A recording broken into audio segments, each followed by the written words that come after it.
Isang mapagpalang gabi po sa ating lahat. At ang aking ibabahagi ngayon ay makikita sa Ecclesiastes chapter 7 verses 1 to 8 patungkol sa buhay. Ang mabuting pangalan ay mas mahalaga kaysa mamahaling pabango, at ang araw ng kamatayan ay higit na mabuti kaysa araw ng kapanganakan. Mas mabuting pumunta sa bahay ng namatayan kaysa bahay na may handaan, pagkat dapat alalahanin ang buhay na siya man ay nakatakad aring mamatay. Ang kalungkutan ay mas mabuti kaysa katuwaan, pagkat maaring malungkot ang muka, ngunit masaya ang kalooban. Mangmang isang taong nag-isip ng kasayahan, ngunit matalino isang taong naghanda para kanyang kamatayan. Mas mabuting makarinig ng saway ng matalino kaysa isang mangmang ang pupuri sa iyo. Ang halakhak ng mangmang ay tulad ng siklab ng apoy, walang kabuluhan.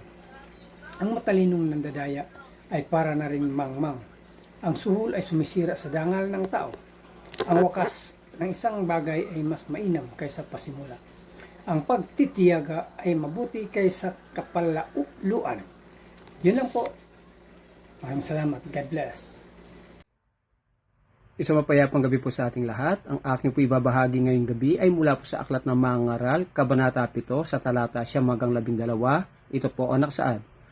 Pag-aralan mo magpigil sa sarili, mangmang lamang ang nagtatanim ng galit. Huwag mong itatanong kung bakit mabuti noong araw kaysa ngayon, pagkat iya'y tanong ng walang katuturan. Ang taong nagtataglay ng karunungan ay higit na mainam kaysa minama ng kayamanan. Ang tulong ng manggagawa ng karunungan sa tao ay tulad ng magagawa ng salapi. Ang tao ay maililigtas ng kanyang karunungan, at ito ang kabutihan ng kaalaman. Ito po ang naksaad sa banal na kasulatan. Tayong sa amang likha lamang po ang pinakamataas na papuri. Amen. Magandang gabi po sa ating lahat. Ang babasahin ko po ay mula po sa Mga Ngaral, chapter 7, verse 13 to 20. Pag-isipan mo ang ginawa ng Diyos. Sino ang makapagtutuwid ng kanyang binaluktot? Magalak ka kung mabuti ang kalagayan mo. Pero kung naghihirap ka, isipin mo ito. Ang Diyos ang gumawa sa dalawang bagay na ito, kaya hindi natin malalaman kung ano ang mangyayari sa hinaharap. Sa buhay kong walang saysay, nakita ko ang mga ito. Ang matuwid ay maagang namamatay sa kabila ng kanilang matuwid na pamumuhay, at ang mga masasama sa kabila ng kanilang kasamaan ay nabubuhay ng matagal. Huwag mong ituring ang iyong sarili na sobrang matuwid at marunong, dahil kung gagawin mo iyon, sinisira mo lang ang iyong sarili. At huwag ka rin namang magpakasama o magpakamangmang, dahil baka mamatay ka naman ng wala sa oras. Bigyang halaga ang mga katuruang ito, sapagkat ang sinumang may takot sa Diyos ay susunod sa parehong katuruan. Higit na malaki ang magagawa ng karunungan sa isang tao kaysa sa 10 pinuno ng isang bayan. Wala ni isang tao rito sa mundo ang laging gumagawa ng mabuti at hindi nagkakasala. Amen. God bless po. Good evening po. Ang aking Bible verse for today is from the book of Ecclesiastes, chapter 7, verses 21 to 24.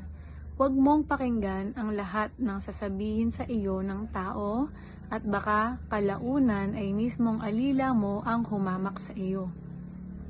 Sapagkat alam mo sa iyong sarili kung gaano nakarami ang iyong hinamak.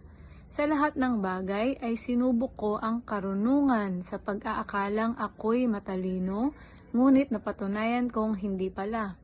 Hindi natin matatarok ang kahulugan ng buhay. Napakahiwaga nito para natin maunawaan. Amen. Ang mabuting balita ng ating Panginoon. So muli po, isang mapagpalang araw po muli sa ating lahat. At tayo po ay nasa Ecclesiastes chapter 7 verse 25 to 29. Sabi po dito, pinag-aralan ko mabuti upang maunawaan ang karunungan at ang dahilan ng mga bagay. Nalaman ko rin na ang kasamaan ay kahangalan at ang kasalanan ay kamangmangan. Ang tunay na karunungan ay humahantong po sa pagkilala na ang kasalanan ay mapanira. Ang paglayo sa Diyos ay hindi tanda ng katalinuhan, kundi ito po ay kahangalan. At dito nga po dito sa talata 26, natuklasan kong mas mapait pa sa kamatayan ang babae ng akit sa kasalanan. Ang taong kalugod-lugod sa Diyos ay makakaiwas sa Kanya, ngunit ang kasalanan ay mabibitag. So yung tukso po ay mapanganib, no? At maaaring sumira ng buhay.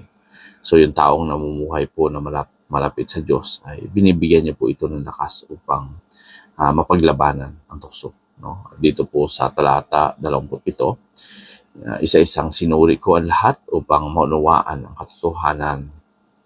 So makikita po natin dyan sa ating binasa na yung karunungan po ay nakukuha po siya, no, doon sa maingat na pag-aaral at pagninilay. Kaya huwag po tayo maging padalos-dalos, no, doon sa paghatol.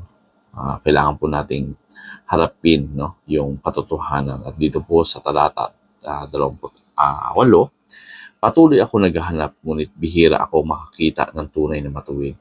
Isa sa 1,000 ang natagpuan ko, ngunit napakabihira. So, yung tunay po na kabanalan ay talaga po itong bihira, no? Ang Diyos po ay naghahanap ng mga taong tapat at namumuhay ng matuwid. At dito po sa 29, no? Ito ang natuklasan ko, nilikha ng Diyos ang tao na matuwid, ngunit pinili nilang sundin ang kanilang sariling masawang balak. So, dito makikita po natin na nilikha tayo ng Diyos upang mamuhay po ng matuwid, no? So, yung kasalanan po ay maling pagpili ng tao, hindi po ito pagkukulang ng Diyos. So, yung tunay po ng karunungan, no, talaga pong ito ay nagmumula doon sa pagkatakot sa Diyos.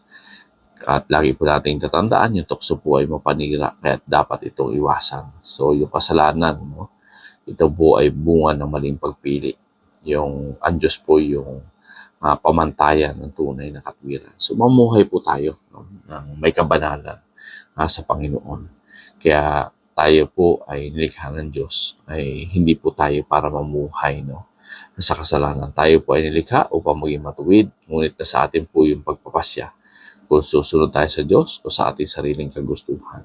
Kaya sabi nga po sa Proverbs, yung pagkatakot sa Diyos ay simula po ito ng karunungan. So, purihin po muli ang Panginoon, and God bless everyone.